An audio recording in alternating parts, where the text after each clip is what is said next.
Ok, entonces continuamos en la situación esta de las normas. Las normas jurídicas que ya dijimos que son reglas de conductas expedidas por el poder público para regular la pacífica convivencia de los seres humanos integrantes de una sociedad y cuya observancia no está sujeta a la aceptación o no por parte del destinatario, ya que si éste no cumple puede verse forzado a cumplirlas por medio de la coacción, haciendo el uso de la fuerza que tiene el Estado. Ejemplo, la aplicación de una sanción por el Código Penal de determinada entidad si una persona mata a otro ser humano. Ok, ya dijimos que somos 32 entidades federativas, entonces por lo tanto existen 33 códigos penales. Cada código penal está diseñado como de acuerdo a su población, ¿sale? Y un código penal federal que es para las 32 entidades federativas cuando se trate de delitos federales. ¿Y cuáles son, cuándo son delitos federales y cuándo son del fuero común? Es bien sencillo. Cuando hay una afectación a la federación, se ocupa el Código Penal federal. Y cuando no, pues se ocupa el Código Penal del Estado, ¿no? ¿Sí? Entonces, en esa determinación, ¿sale? Entonces, en este caso, en el ejemplo este que nos ponen, la aplicación de una sanción por el Código Penal de determinada entidad si una persona mata a otro ser humano. Entonces, en esa determinación vamos a tener el hecho de este, o la aplicación de un delito que se llama homicidio. Dentro de nuestro sistema jurídico mexicano no existe el asesinato. El asesinato es una palabra árabe. Entonces, eh, los árabes estuvieron ocupando muchos siglos.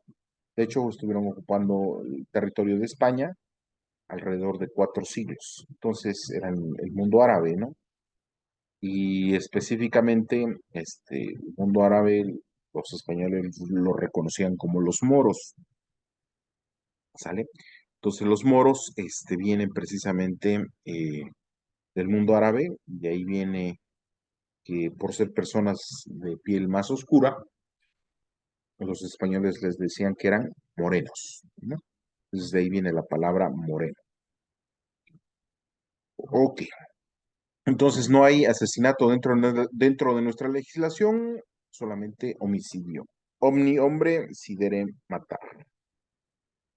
Eso es lo que significa homicidio. ¿Sale? Ok. Entonces, continuamos con las características de las normas. En las normas que se describieron en el subtema anterior se clasifican de acuerdo con su ámbito de aplicación en relación con la conducta del hombre, siendo unilateralidad, bilateralidad, interioridad, exterioridad, incoercibilidad, coercibilidad, autonomía, heteronomía y conceptos que se desglosan a continuación.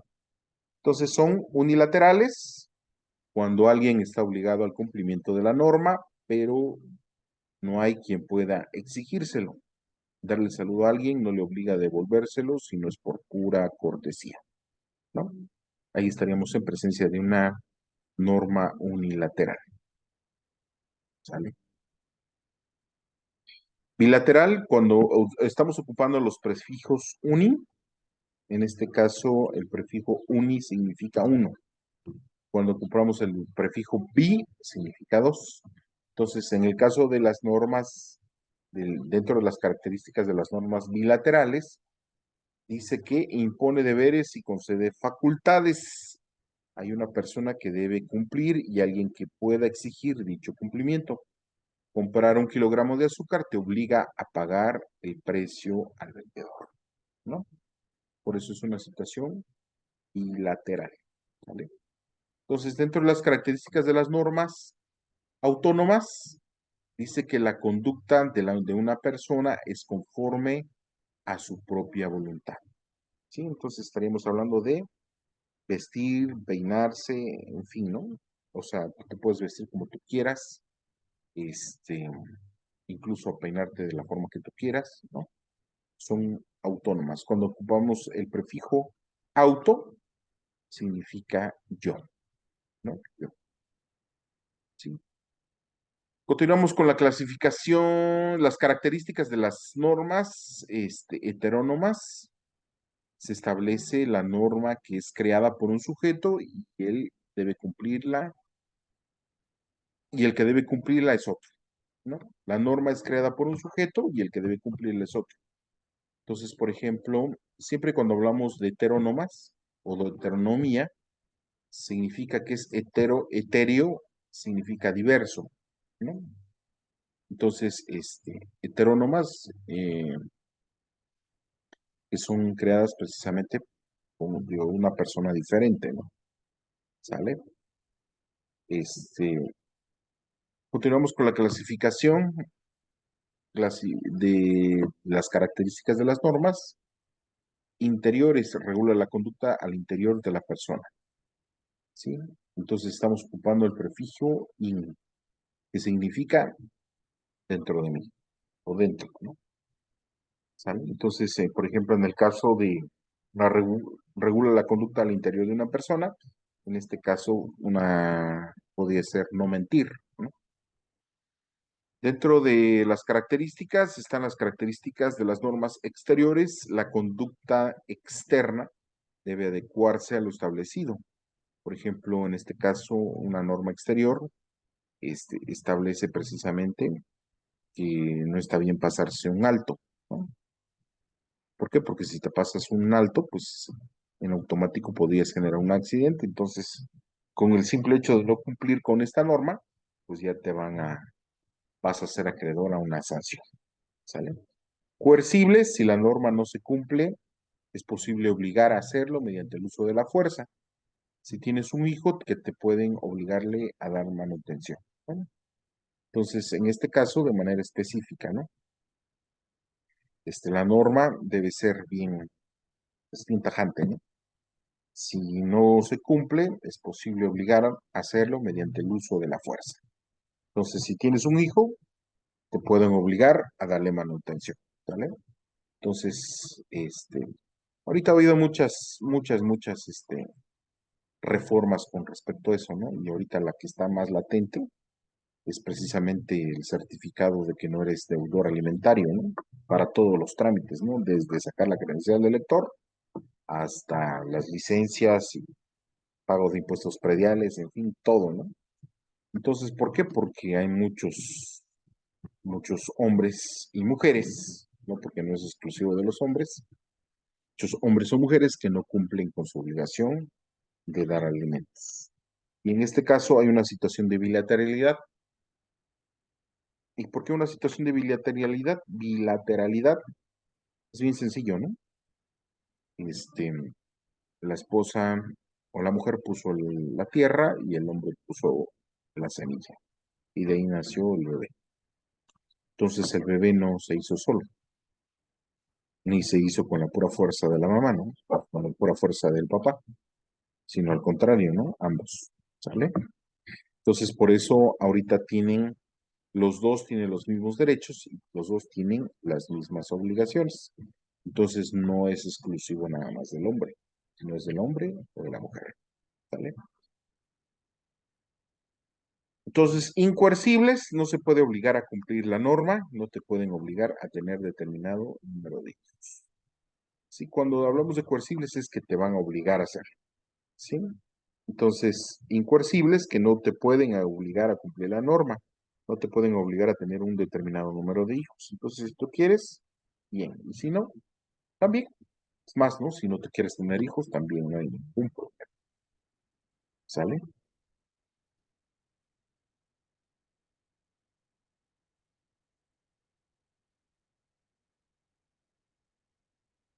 Ok.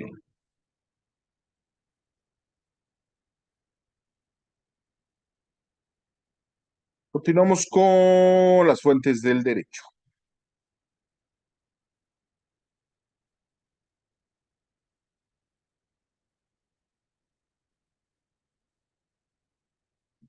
Como hemos visto, el derecho regula la conducta de los hombres en sociedad. Para lograrlo y contar con las leyes que la sociedad necesita, parte de observar la realidad y toma de determinados hechos para transformarlos en lenguaje jurídico. incorporarlos a la norma y atribuirles consecuencias. ¿Qué significa esto? Que son creadas para mantener el orden y producir efectos jurídicos. ¿Te has puesto a pensar cómo se originan las normas? ¿Quién las dicta? ¿Dónde se encuentran establecidas? Para descubrirlos debemos continuar con la lectura. La palabra deriva del latín fons, que significa lugar donde brota el agua de la tierra, y aplicando este vocablo al estudio jurídico de la norma, vale hacer la siguiente pregunta. ¿De dónde surge el derecho? Es decir, ¿cuáles son los actos, hechos, procesos o documentos de donde puedan surgir en un momento dado las normas jurídicas, las que en conjunto forman el derecho? Las fuentes del derecho generalmente se clasifican en fuentes reales, fuentes formales y fuentes históricas, mismas que se describen a continuación. Fuentes reales son las fuentes reales del derecho, son fenómenos que sirven de base para la creación de la norma jurídica que se requiere en un momento dado a fin de dar respuesta oportuna a las necesidades específicas de la sociedad. Ejemplos de este tipo son las guerras, las revoluciones, etcétera, ¿no? Entonces, fuentes reales del derecho son fenómenos que sirven de base para la creación de la norma jurídica. ¿Sabías que la Revolución Francesa dio origen a la Declaración de los Derechos del Hombre y del Ciudadano? Entonces, por lo tanto, eh, es una fuente real, ¿no?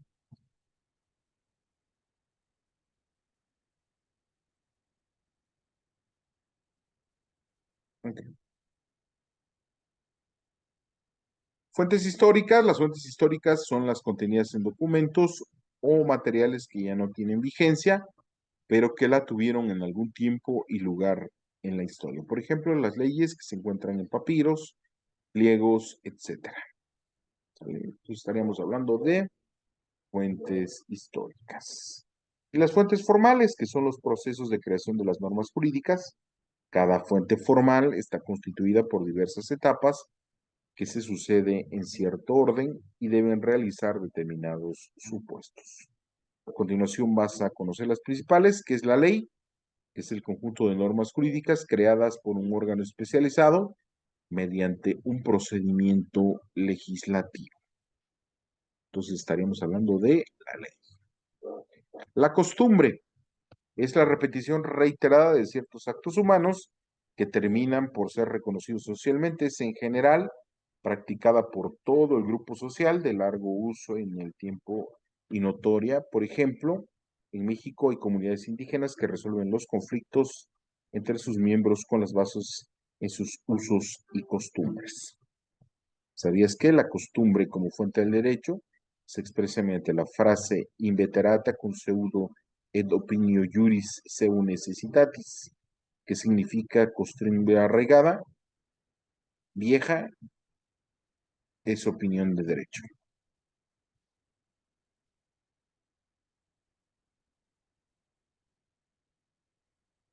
La jurisprudencia, cuando la ley no es clara o presenta lagunas que existen conductas no reguladas, intervienen los tribunales especializados para interpretarla y asignarle su uso, su justo sentido en términos de la misma ley.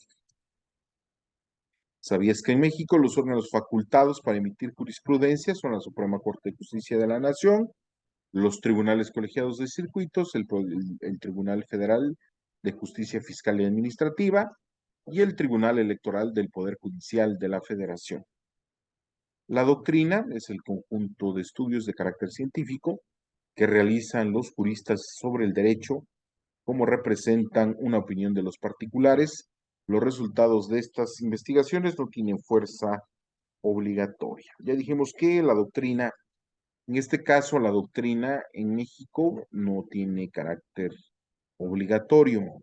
Por ejemplo, como lo dijimos al principio de la clase, nosotros estamos influenciados por la doctrina estadounidense con respecto al derecho constitucional. ¿Por qué? Porque la Constitución de 1854 es copia y fiel exacta de su original de la de Estados Unidos. Entonces ellos nos influenciaron en el tema constitucional, ¿vale? En el caso del derecho penal, el derecho penal nos influye directamente el derecho penal alemán. De hecho, todas las normas, bueno, la gran mayoría de las normas de nuestros códigos penales son extraídas de la doctrina alemana, ¿sale?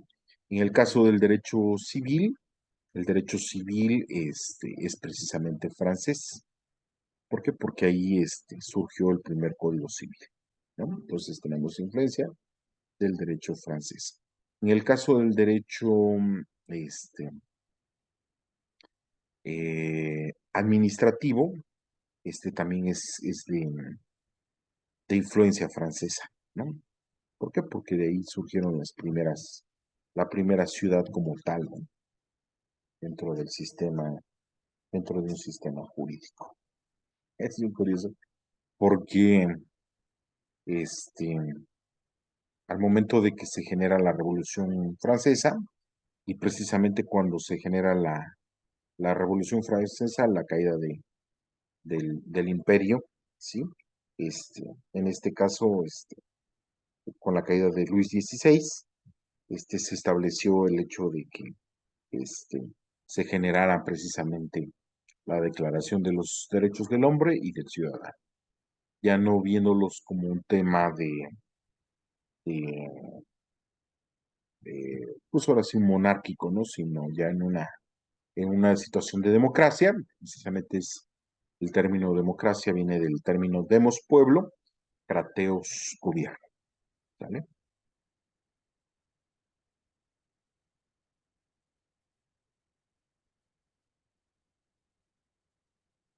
Los principios generales del derecho son frases o ideas que permiten auxiliar al intérprete del derecho en la búsqueda del sentido y significado de las normas.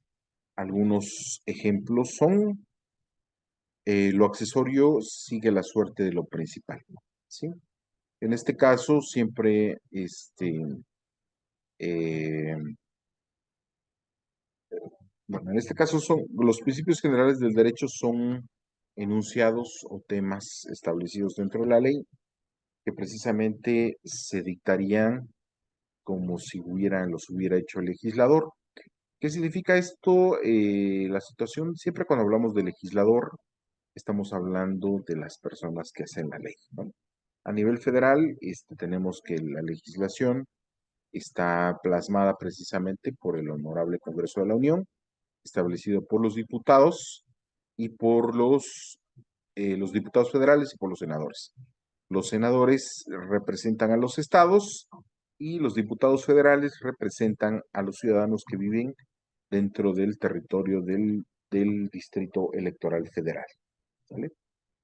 A nivel federal. A nivel estatal, tenemos nada más el hecho de que se generan los diputados locales. Entonces hablamos de eh, el Honorable Congreso del Estado de Oaxaca, en este caso del Estado de Oaxaca, y ahí estaríamos hablando de los diputados que nos representan dentro de la situación esta de la Cámara de Diputados, ¿no? Y a quienes representan a los ciudadanos que viven dentro del territorio electoral local. Por eso los electorales locales, los diputados electoral local, a los diputados federales son de diferente nomenclatura, si no pertenecen a un mismo distrito, porque eso lo determina el INE de acuerdo con sus ciudadanos. Okay. Y a nivel municipal tenemos que eh, quienes representan al legislativo a nivel municipal, pues lo representan el presidente municipal, sus síndicos y sus regidores. Cuando hablamos de esta manera, estaríamos hablando del presidente municipal, del síndico, de los síndicos y sus regidores, estaríamos en presencia del cabildo. Ajá. Y únicamente tienen la facultad de hacer reglamentos y bandos. Sí, reglamentos ya dijimos que cuando regulan de manera específica algún tema en particular. Y los bandos son los códigos administrativos, precisamente que regulan las sanciones dentro del territorio municipal. Por ejemplo, te vas de borracho, entonces vomitas en la calle, ¿no? Entonces te ve la patrulla, entonces te levanta. ¿Por qué te levanta? Precisamente porque estás violando un- una norma establecida dentro del bando de policía y buen gobierno. Entonces, por lo tanto, esa situación traerá como consigo de que tú pagues una multa por esa situación, ¿vale? Entonces, nadie está obligado a lo imposible, ¿no? Entonces, al igual retomando en ese sentido, eh, nadie está obligado a lo imposible. ¿Qué quiere decir esto? Que, por ejemplo, me está obligando la ley a pagar 50,000 pesos de pensión cuando yo nada más gano, pues el salario mínimo, ¿no? ¿Y qué va a hacer en esa situación? Pues bien sencillo, ¿no? El hecho de establecer, ¿no? Que pues obviamente que la pensión que yo voy a darle a mi hijo va a ser de acuerdo a lo que yo gane. Entonces, en esa determinación se establece eso, ¿no? Nadie está obligado a lo imposible. Entonces, nadie debe enriquecerse con daño de otro, ¿no? Entonces, le pides dinero prestado y de alguna manera, este, él se compró una casa y a ti te dejan la bancarrota porque no le pagaste. Entonces, en este caso se aplica este precepto, ¿no? Nadie debe enriquecerse con daño de otro. Entonces, puedes embargar esa casa, por supuesto, ¿no? Es más, te la puedes quedar también, pero es con un proceso, ¿no? Seguido ante los tribunales previamente establecidos que funcan las formalidades esenciales del procedimiento. Nadie debe ser condenado sin ser oído y vencido en juicio, ¿no? Entonces, precisamente por eso tenemos nuestro sistema de justicia, nuestra administración de justicia, va a establecer esa condición, ¿no? De que te tienen que escuchar y debes, si en este caso te ganaron, pues fuiste oído y vencido en juicio, ¿no? Entonces, pero no puede ser de manera específica, ¿no? Sino debe ser de acuerdo con lo que establece la ley, ¿sale? Lo que es nulo no produce efecto alguno. Entonces, es igual, es un principio de derecho. Lo que no está prohibido está permitido, ¿sale? Lo que hemos dicho, ¿no? Si no está prohibido, pues está permitido. Pues por lo tanto, no genera ninguna situación conforme a la ley. Primero en tiempo, primero en derecho. En este ejemplo, por ejemplo, podemos poner el hecho de que mi empresa está en bancarrota. Entonces, en este caso, si yo soy pendientísimo de mi cobro como de mercancía, ¿no? Como acreedor, pero pues en este caso el deudor no me ha pagado porque pues, no tiene solvencia, ¿no? Pero va a liquidar la empresa, ¿no? Luego entonces, si yo meto primero mi demanda, ¿a quién le van a pagar primero? A mí, ¿sale? ¿Y por qué van a pagar a mí? Porque se va a establecer esa condición, ¿no? Y primero en tiempo, primero en derecho. ¿Eh?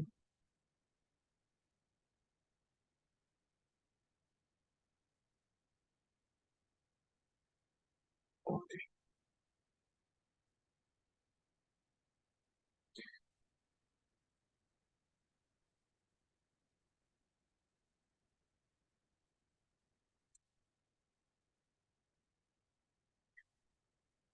La misión del derecho, la misión nos permite conocer del porqué del derecho, es regular la conducta del hombre para establecer los límites, derechos y obligaciones para garantizar el respeto hacia los demás.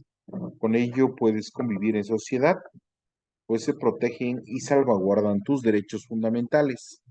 También es importante que tengas presente que la utilidad del derecho es organizar a la sociedad y se representa cuando se sanciona a una persona por no cumplir la ley. Para ello se requiere un representante, que es el Estado, ente con poder de aplicar las normas. Entonces, los fines del derecho nos permiten conocer para qué es creado. El derecho es concebido como un medio por el cual las sociedades logran alcanzar ciertos fines que permiten mantener la paz y la tranquilidad entre los integrantes de las mismas. Para ello pretende la protección de ciertos intereses, que en este caso son provechosos a la comunidad, como por ejemplo son los fines, son la justicia, el bien común y la seguridad. La justicia es el valor moral que sostiene a la vida en sociedad y que responde a la idea de que cada persona obtiene lo que le corresponde, lo que le pertenece a lo que se merece. Es decir, en un principio ético, lo que la mayoría de las personas del mundo decide respetar en pos de una vida armoniosa y civilizada. El bien común, que es aquel que no es propiedad privada de ninguna persona, sino que por el contrario corresponde a todos y es utilizado por todos, como por ejemplo el aire, el agua de lluvia, el mar, la luz del sol, etc. Seguridad posee múltiples usos.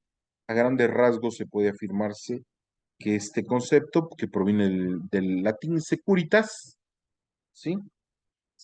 Hace foco en la característica de seguro, es decir, realza la propiedad de alguno. Un minuto, por favor, voy a contestar. Sí, bueno,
Sí, soy asesor jurídico del municipio, Dios me libre, de, de la comunidad agraria aquí en San Antonino, entonces me habló mi presidente.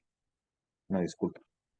Pero bueno, en este punto atendemos a esa consideración, ¿no? A que precisamente eh, atendemos no solamente a la situación que es propiedad privada, en el caso de los bienes comunes, ¿no? Es aquel que no es propiedad privada o de ninguna persona, sino por el contrario, corresponde a todos y es utilizado por todos, como por ejemplo el aire, el agua, la lluvia, el mar, la luz del sol, etcétera, ¿no? En el caso, por ejemplo, de toda la situación de los ríos, ¿no? Que debemos conservarlos, la naturaleza, no debemos tener basura, todo eso es un bien común, ¿no? Entonces nos organizamos precisamente para obtener un mejor desempeño para todos, ¿no? Ok.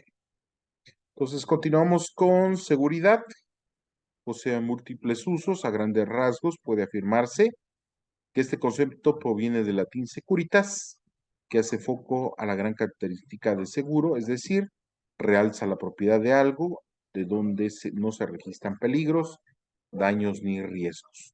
Una cosa segura es algo firme, cierto e indubitable. La seguridad, por lo tanto, puede considerarse como una certeza. La definición de ley, la palabra ley proviene del latín lex o legis.